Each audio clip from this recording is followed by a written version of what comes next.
जनाब मोहसन दावड़ साहब। मुश्ताक। बहुत शुक्रिया जनाब स्पीकर। जनाब स्पीकर, बजट इजलास है और बजट पर बहस हो रही है। वो रूटीन वाली रौनक तो है नहीं जो बजट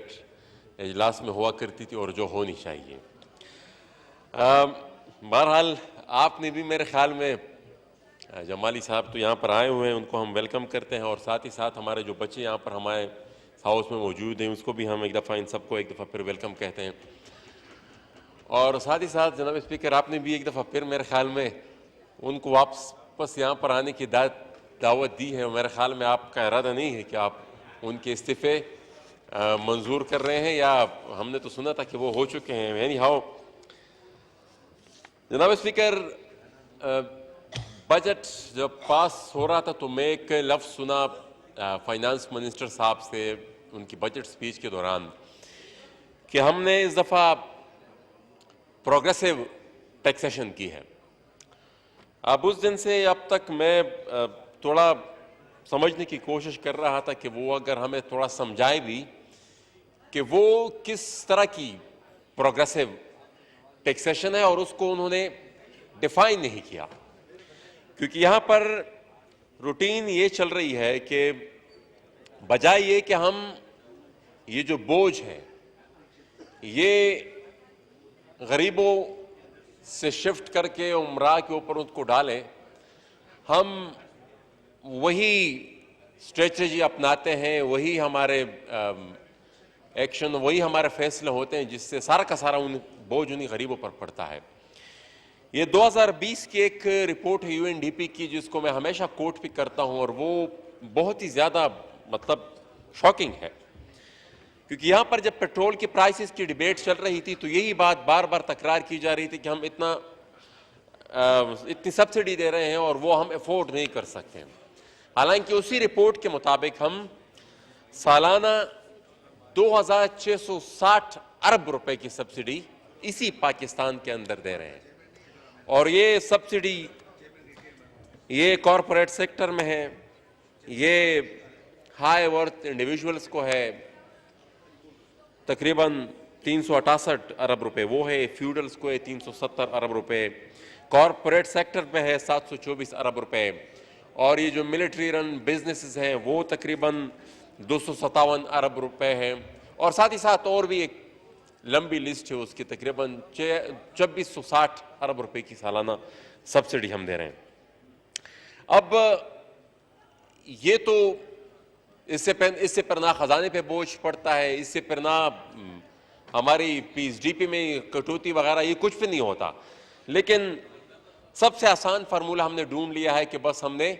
पेट्रोल की प्राइसेस बढ़ा देनी है और वो जो बोझ होगा वो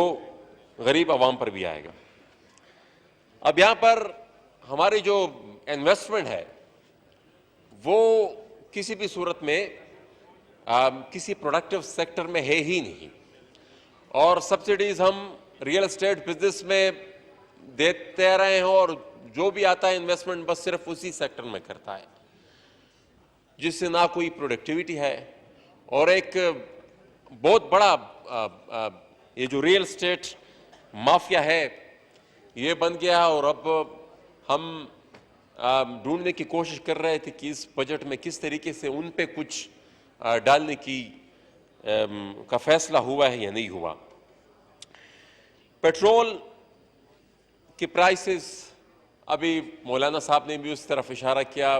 कल रात को मजीद उसमें इजाफा हुआ है। यकीनन ये इतनी तेजी से ये जो इजाफा हो रहा है, इन्फ्लेशन ऑलरेडी डबल फिगर्स में है, और उसको कंट्रोल करने के लिए अब हम सोशल प्रोटेक्शन में जितना हमें डालना चाहिए था ऐसा वो हमने नहीं डाला। अब ये जो पेट्रोल की कंजम्पशन है और ये जितनी उसकी ज़रूरत है, इस पे भी थोड़ी डिबेट और थोड़ी ब्रेनस्टॉर्मिंग की ज़रूरत है कि क्या इस तरह हम कर सकते हैं कि वो कोई अल्टरनेटिव ये जो रिन्यूएबल एनर्जीज है उस पर हम फोकस कर सके, उस पर क्या तरजीहात हमारी है नहीं है इस मौजूदा बजट में, उसके लिए कोई मैकेनिज्म, उसमें कोई उसके लिए कोई फंड्स रखे गए हैं नहीं रखे गए, तो वो भी मेरे ख्याल में हमारी नज़र से कुछ नहीं गुजरा। दूसरा, ये जो हम IMF के चुंगल में फंस गए हैं और वो फिर हमारे ऊपर अपने शराइत डिक्टेट किए जाते हैं और वो फिर सारा बोझ फिर हम आवाम पे डालते हैं, वो तो अलग बात है कि हम फंस गए हैं और वो एग्रीमेंट्स जिससे पहले हुकूमत ने किए होंगे वो भी रिकॉर्ड पे लाना चाहिए सब कुछ, लेकिन फंस तो चुके हैं आप, उनके शराइत पे मनोन हम सारे मान रहे हैं। अब ये थोड़ा इतनी इसमें भी थोड़ा तो इस पर डिबेट होनी चाहिए कि हम यहाँ पर फंसे क्यों। इतना थोड़ा तो हमें हिस्टोरिकली इस चीज को ट्रेस डाउन करना चाहिए कि ये क्या, कब से, किस पॉइंट से हम इस तरफ गए, क्योंकि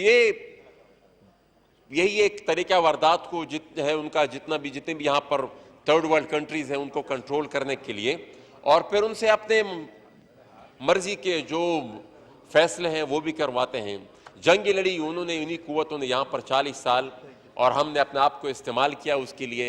और अब हम फिर डिपेंडेबल हैं उन्हीं पे हम फिर एक दफ़ा डिपेंडेबल हैं, और अगर वो हमें नहीं देंगे पैसा तो हम डिफॉल्ट की तरफ जा रहे हैं, और अगर हमें वो पैसा देंगे जाहिर बात है तो फिर उनके शराइत ऐसे होंगे कि हमें यह खदशा है कि शायद वो हमसे फिर किसी नए जंग में अपनी सपोर्ट मांग रहे हों। तो जो ऑलरेडी हमने सहा है, जो ऑलरेडी हमने फेस किया है, जो ऑलरेडी हम तबाही और बर्बादी की इस पोजीशन पर आ पहुंचे हैं कि यहाँ पर कोई इन्वेस्ट करने को तैयार ही नहीं है। हमारी एक्सपोर्ट्स और इंपोर्ट्स में जो गैप है वो हम सब के सामने है, और उसी के कंटिन्यूएशन में, क्योंकि ये उसी के साथ ये बात जुड़ी हुई है, एक जो यहाँ पर हमारी एक पड़ोसी मुल्क अफगानिस्तान जो कि हमारी एक्सपोर्ट की एक बहुत बड़ी मार्केट हो सकती है, और 2013-14 में ये हमारी एक्सपोर्ट $4 बिलियन तक पहुंच गई। अब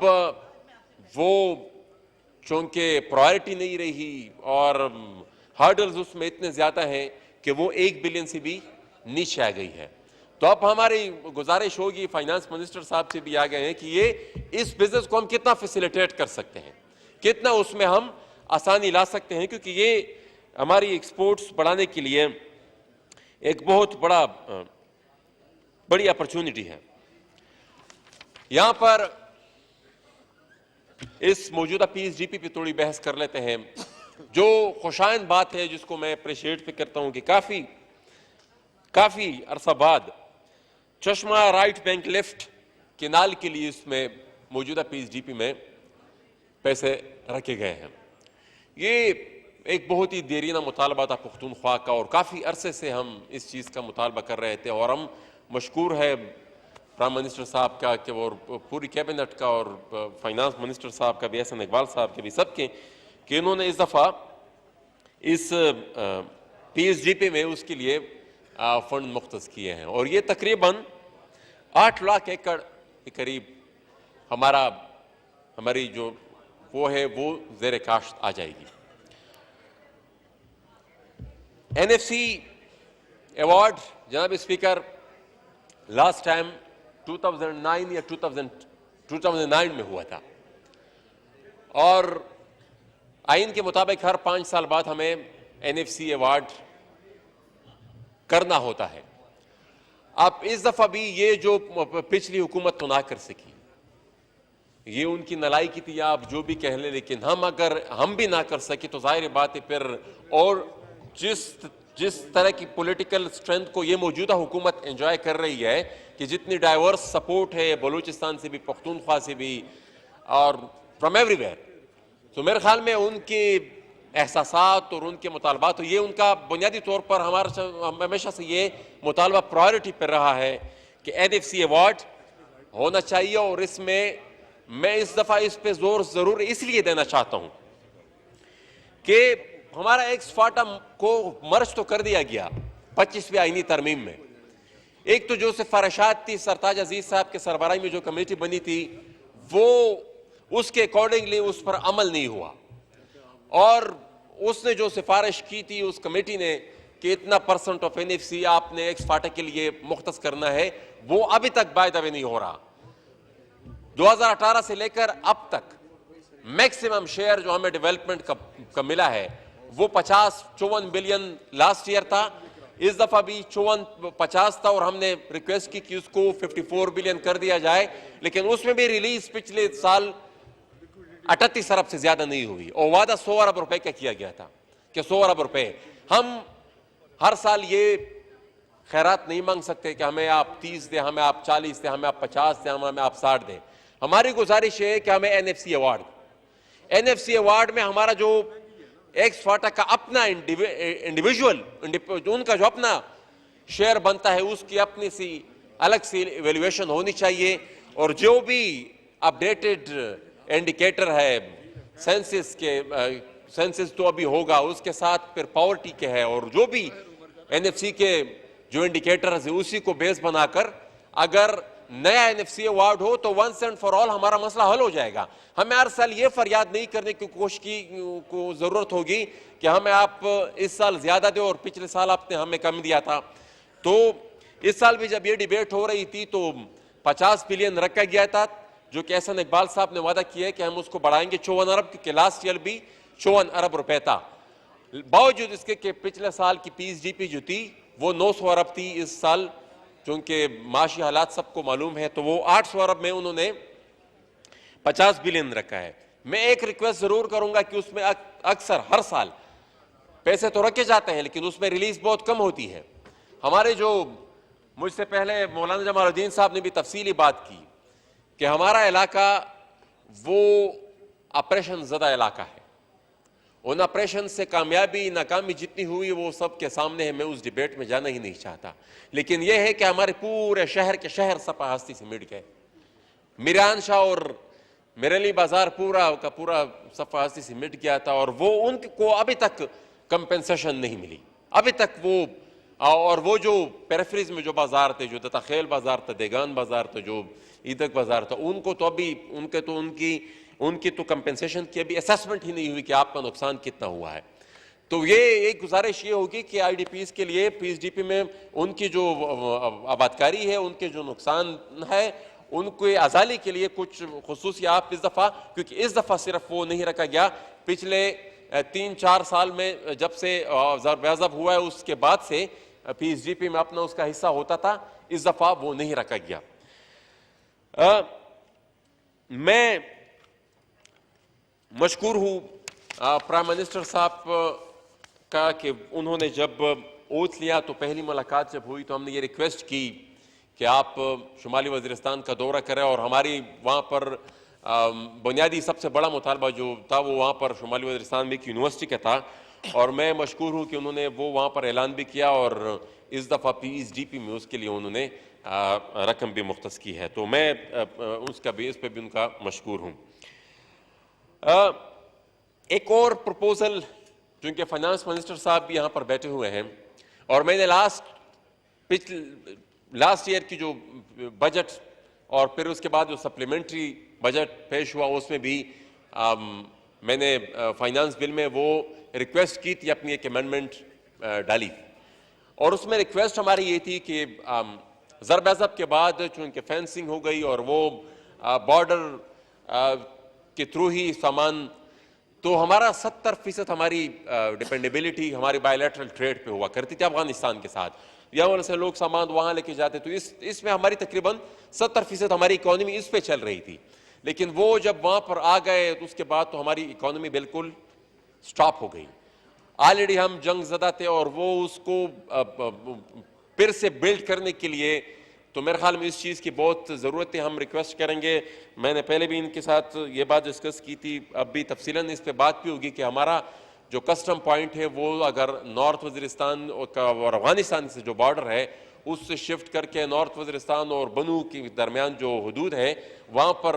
उसको शिफ्ट कर दिया जाए। तो वो ये प्रपोजल मैंने तकरीबन तारी एक्स फाटक के लिए दी थी। बहरहाल अब फिर फाइनेंस मिनिस्टर साहब बेहतर समझते हैं कि कितनी हद तक वो उसको एडजस्ट कर सकते हैं। इससे लोकल चूंकि ट्रेड बढ़ेगी, अपॉर्चुनिटी बढ़ेगी, यहाँ पर बिजनेस बढ़ेगी और लोकल लोगों को रोजगार मिलेगा।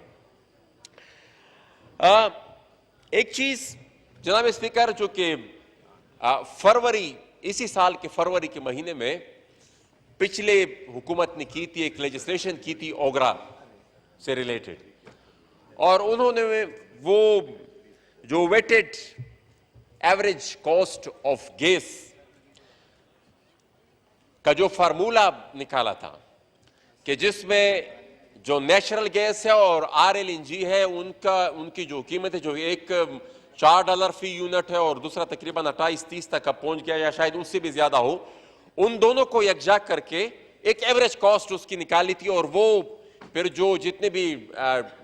डोमेस्टिक कंज्यूमर है वो सब पर उसका इतलाक होना था।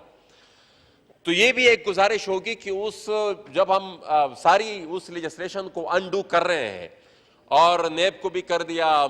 इलेक्शन एक्ट को भी कर दिया, तो इस चीज को भी अनडू करना होगा, क्योंकि जब ये सारी मूव हो रही थी तो हमारी जो अपोजिशन पार्टीज की मीटिंग थी उसमें ये नहीं एक रिक्वेस्ट रखी थी कि जितनी भी लेजिस्लेशन हुई है इस दौरान हमने सबको अनडू करना है। तो ये कानून साजी जो हुई थी उसमें भी हमारी ये रिक्वेस्ट है, क्योंकि ये देखिए आइन के खिलाफ वर्जी है और आइन के मुताबिक 158 गलबन वो ये कहते हैं कि जहां से भी गैस निकलती हो सबसे पहले उस सूबे की जरूरियात को पूरी। तो हमारी हम सेल्फ सफिशिएंट है, बल्कि हमारी गैस जो हमारा सूबा पख्तूनख्वा पैदा करता है, अब तो शुमाली वजीरिस्तान में भी गैस निकल आया, तो वो हमारी जो कंजम्पशन है हमारी पैदावार से कम है। तो हम पर फिर ये फार्मूला क्यों अप्लाई हो? जो सस्ती गैस हमारे सूबे में पैदा होती है उसी का इतलाक हमारे ऊपर होना चाहिए। तो ये एक रिक्वेस्ट होगी कि वो लेजिस्लेशन भी अगर कहीं मेरे ख्याल में सेनेट से भी वो पास हो गई थी तो उसको भी अंडू करने की जरूरत है। फेडरल एक्साइज ड्यूटी, ये भी जनाब स्पीकर आर्टिकल 161 में ये इसमें क्लियर कट लिखा गया है कि वो जहां से गैस और तेल निकलता हो उसको ये फेडरल एक्साइज ड्यूटी उसी सूबे को मिलेगा, उसका एक अपना। लेकिन यहां पर मसला ये है कि 2010 में हमारे चूंकि गैस भी प्रोड्यूस होता है तो पर यूनिट जो रॉयल्टी थी वो वहां पर जो रेट उस वक्त, चूंकि रॉयल्टी उसी रेट के हिसाब से फिर निकलती है, वो 10 रुपए पर BTU वो उस वक्त फिक्स हो गई थी। तो अब वो उस पर मेरे ख्याल में उस पे अब 12 साल गुजर गए हैं, तो मेरे ख्याल में अब वो 23 पर MMBTU हो जाना चाहिए, क्योंकि काफी टाइम गुजर गया और ये उस यूनिट पर यूनिट कॉस्ट जो है उसको फिक्स कर दिया था। तो मेरे ख्याल में इस पे भी नजरसानी की जरूरत है। और देखें ना, एक और जो चीज इसी के साथ रिलेटेड है वो LPG की जो रॉयल्टी है। हमारा सूबा 800 टन LPG पैदा करता है, लेकिन जो रॉयल्टी है वो गैस की कीमत पे ही मिलती है और LPG और नेचुरल गैस की कीमत में काफी फर्क है। तो इस पे भी ये भी आइन की खिलाफ वर्जी हो रही है। इस पे भी हमारी गुजारिश ये होगी कि इस पे भी नजरसानी हो और मेरे ख्याल में इन तमाम मसाइल का हल निकल सकता है अगर हम आइन की इस किताब को प्रॉपरली फॉलो करें। और उस किताब में तकरीबन सब कुछ लिखा हुआ है। काउंसिल ऑफ कॉमन इंटरेस्ट, जिसको एक स्पेसिफिक रोल और 18th अमेंडमेंट वो मजीद भी वो उसको एम्पावर किया गया है और 9 के करीब मिनिस्ट्रीज है जिन्होंने CCI के अंडर ऑपरेट करना है। और काउंसिल ऑफ कॉमन इंटरेस्ट को हमने बिल्कुल डिसफंक्शनल कर दिया है और जो भी लेजिस्लेशन होती है उसमें भी वो काउंसिल ऑफ कॉमन इंटरेस्ट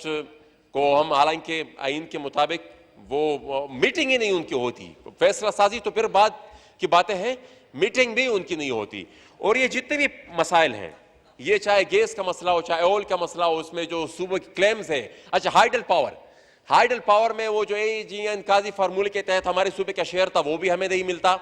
और साथ ही साथ वो जो परवेज खटक साहब जब चीफ मिनिस्टर थे, पख्तूनख्वा और फेडरल हुकूमत के दरमियान एक इंटरम अरेंजमेंट जो हो गई थी, उस अरेंजमेंट के दरमियान के मुताबिक जो शेयर हमारा बनता था वो भी हमें नहीं दिया जाता। अब जब हम देखते हैं हमारे पख्तूनख्वा के फाइनेंस मिनिस्टर, तो वो बड़े प्रेस कॉन्फ्रेंसेस करते थे, लेकिन 4 साल में वफाक में भी उनकी हुकूमत थी, सूबे में भी उनकी हुकूमत थी, ना ही वो हमें नेट हाइडल प्रॉफिट दिलवा सके, ना ही वो NFC अवार्ड करवा सके, ना ही ये जो और जो पॉइंट्स मैंने यहाँ पर रेस किए हैं, क्योंकि वो पॉसिबिलिटी थी। वफाक में भी उनकी हुकूमत थी, सूबे में भी हुकूमत थी उनकी, तो क्यों मतलब वो एडवोकेसी उन्होंने नहीं की उस वक्त? ये लोग क्यों खामोश हैं? तो ये गफलत जो इन्होंने बरती है, कौम इनसे इनका हिसाब इसलिए लीजिए क्योंकि इसी से रिलेटेड। और एक और चीज़, यहाँ पर मैंने एक बिल पेश किया था, क्योंकि जब 25th अमेंडमेंट हो गई तो हमारी सीट्स तो जो कि एक स्पेशल एलोकेशन थी एक्स फाटा को, तो जो बाकी मुल्क का फार्मूला था वो भी हमारे ऊपर अप्लाई हो गया, तो वो हमारी सीट 12 से कम होकर 6 हो गई। अब चूंकि सेंसस भी नहीं हुई थी, जब सेंसस हो रही थी तो हम डिस्प्लेस थे, वहां पर मिलिट्री ऑपरेशन जारी थे।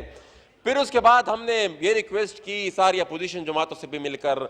साबिक वज़ीर आज़म से भी मिलकर रिक्वेस्ट की कि हमारा ये मसला हल कर दें, या सेंसस फिर से करके दे और या फिर इस तरह करें कि हमारी सीट्स बढ़ा दें। उन्होंने हमें कहा कि आप बिल लेकर आए। बिल जब मैं लेकर आ गया तो फिर यूनानिमसली पूरी असम्बली ने उसको फिर पास भी किया। 288 मेंबरान ने इस हाउस के उसको पास किया। अब वो फिर जब सेनेट में गया तो उसको फिर उन्होंने फिर वहां पर स्टॉप कर दिया और वो अभी तक वो सेनेट में पेंडिंग है। अब चूंकि वो परसू नहीं हुआ, वो लेजिस्लेशन कंप्लीट नहीं हुई, तो इस दफा अभी जो इलेक्शन कमीशन ने डिलिमिटेशन की उसमें हमारी 6 सीटें कम हुई। और इस पे भी मैं माजरत से कहना चाहूंगा कि पाकिस्तान तहरीक इंसाफ कि चूंकि उसकी हुकूमत थी उस वक्त, तो बार बार उनके मेंबरान से हमने कहा कि आपकी हुकूमत है, सेनेट चेयरमैन भी आपके ज़ेर असर है, आप और फिर अगर हुकूमत उसको एजेंडे पर ले आएगी, अपोजिशन सारी की सारी उसको सपोर्ट करेगी। लेकिन वो तकरीबन 2.5 साल की से ज्यादा मेरे ख्याल में 2.5 साल हो गए हैं उस बिल को अभी तक उन्होंने एजेंडे पर। अब वो चूंकि अब तो खुद वो अभी भी वो पॉसिबल, अगर वो अभी भी आए वो कहे कि हम इस बिल को सपोर्ट करना चाहें तो वो पॉसिबिलिटी है। तो ये ज्यादती जो है वो उनके पार्ट पर है जो उन्होंने फाटा के अवाम के साथ की है। आखिर में जनाब स्पीकर, मैं IDPs जो हमारे थे उनके लिए हमारी ये बात तो की, लेकिन उनकी हमारी 4000 के करीब हमारे IDPs वो अफगानिस्तान में फंस गए और 2000 ये ज़रब हज़ब को देख लें कब, और अब तक वो उनकी वापसी का कोई मैकेनिज्म अभी तक बनाया नहीं गया। कुछ अरसा के लिए उनकी वापसी शुरू हुई लेकिन फिर उसको फिर रोक दिया गया। आज सुबह मुझे इत्तला मिली कि वो सारे हमारे जो मदाखिल ट्राइब के IDPs थे वो 0 पॉइंट पर पाक अफगान बॉर्डर पर वो धरना दे रहे हैं, क्योंकि वहां भी खैर खैरियत है, वहां पर भी इतना बड़ा इंसानी बहरान है कि वो जो जिन लोगों ने वहां पर टेक ओवर किया वो अपने आप को नहीं पाल सकते, हमारे IDPs को क्या वो फैसिलिटेट कर देंगे। तो वो बुनियादी सहूलियात की का फकदान है और एक इंतहाई तकलीफ और परेशानी की जिंदगी वो लोग गुजार रहे हैं। तो आज उन्होंने 0 पॉइंट पर धरना दिया है। गुजारिश है कि उनकी वापसी का भी कुछ ना कुछ बंदोबस्त किया जाए। मैं आखिर में एक चीज़ जो मुझसे मिस हो गई और वो ये जो टॉक्स चल रही है तालिबान के साथ, हम जनाब स्पीकर मेरे ख्याल में माजी से ना सबक सीखते हैं और ना हमें सबक सीखने का मेरे ख्याल में ना इरादा है, ना ही हालात को सुधारने का हमारा इरादा है, और वो माजी की गलतियां हम बार बार दोहरा रहे हैं। ये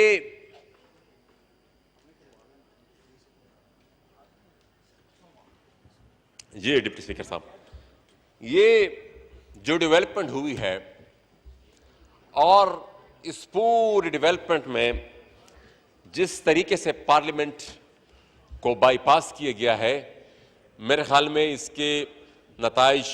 इंतहाई ख़तरनाक होंगे। मैं गुजारिश करूँगा क्योंकि उस दिन हमारी वफाकी वज़ीर इत्तलात साहिबा ने उस चीज़ को ऑन किया, तो मेरे ख्याल में जब उन्होंने ऑन भी कर दिया तो यहाँ पर वो डिटेल्स लाए कि क्या बात हुई, कौन गया, कहाँ गया, किसके हुक्म पे गया, कौन सी वीज़े से गया, वीज़ा भी लगा था या नहीं लगा था, या उसको एक ऑक्युपाइड टेरिटरी डिक्लेयर कर दिया है। तो इन तमाम चीज़ों पर पार्लियामेंट में बहस होनी चाहिए क्योंकि यही एक इदारा है जहाँ से फैसला साजी होनी चाहिए, यहाँ से कलेक्टिव विजडम सामने आता है। मेरे शायद राय ये हो कि इस तरीके से काम होना चाहिए, यहाँ से किसी और मेंबर की कोई और राय होगी, लेकिन डिबेट यहाँ पर होनी चाहिए। हमारा खदशा ये है कि यहाँ इस चीज़ को डिबेट से क्यों छुपाया जा रहा है। और फिर साथ ही साथ उन्होंने जो कनेक्ट किया है इसको फाटा मर्जर के साथ, तो हमें यह खदशा है कि वो चीज़ भी जिस तरीके से ज़रा बहस लाई जा रही है, तो गुजारिश ये है कि माजी से सबक भी सीखना चाहिए और उस बात पर बहस भी होनी चाहिए। और अगर दहशतगर्दी का अगर हमने हल ही निकालना है तो एक बिल्कुल बहुत क्लियर पॉलिसी है कि हमने हर किस्म की मिलिटेंसी को सपोर्ट नहीं करना। हमने ये जो प्रोजेक्ट तालिबान बनाया था, इस प्रोजेक्ट को हमने बंद करना है, तभी उसके बाद हम पॉसिबल शायद कोई एक अच्छा हल इस मसले का। लेकिन जब तक ये पॉलिसी होती रहेगी हम एक सर्कल में, एक ही दायरे में घूमते रहेंगे और इस मसले का कोई हल नहीं निकलेगा। और अब तो देखिए ना, बड़े बैनुल-अक़वामी बड़े बड़े पहलवान इस मैदान में कूद गए हैं, उनका अपना एजेंडा होगा, और अगर उन्हीं के एजेंडाज में हम बीच में खेलते रहें तो मेरे ख्याल में हम किसी के पैरों तले आकर हमें किसी न किसी के पैरों तले आ जाएंगे। आखिरी पॉइंट जनाब डिप्टी स्पीकर साहब, ये जो दो बड़ी सियासी जमातें हैं यहाँ पर, हमारी PMLN और पाकिस्तान पीपल्स पार्टी, एक चार्टर ऑफ डेमोक्रेसी साइन हुआ था और उस चार्टर ऑफ डेमोक्रेसी में मेरे ख्याल में आजकल जो मसाइल हम फेस कर रहे हैं उन तमाम मसाइल का हल उस एक चार्टर ऑफ डेमोक्रेसी में दे दिया गया था। फिर उसके बाद PDM जब बन रही थी उसमें मैं उन पॉइंट्स को यहां पर रिकॉर्ड में लाना नहीं चाहता क्योंकि मुझे पता है कि, लेकिन फिर यहां पर जो APC बनी थी, जिस APC में PDM बनी, उसमें भी एक 27 नुकाती एक चार्टर था जो कि तमाम सियासी जमातें, उन तमाम सियासी जमातों जो आज इस साइट में मौजूद है और जो आज इस रूलिंग कोalition का इससे सब ने दस्तखत किया था, उन दोनों दस्तावेजात को भी किसी दिन निकाल कर सिर्फ उसका अगर मुताला किया जाए तो मेरे ख्याल में कुछ ना कुछ हमें अपना आप शीशे में नज़र आ जाएगा कि हम किस तरफ चल रहे हैं और कितना हम उस पर अमल पैरा हैं। एक दफ़ा फिर जनाब स्पीकर आपका बहुत शुक्रिया। Thank you very much.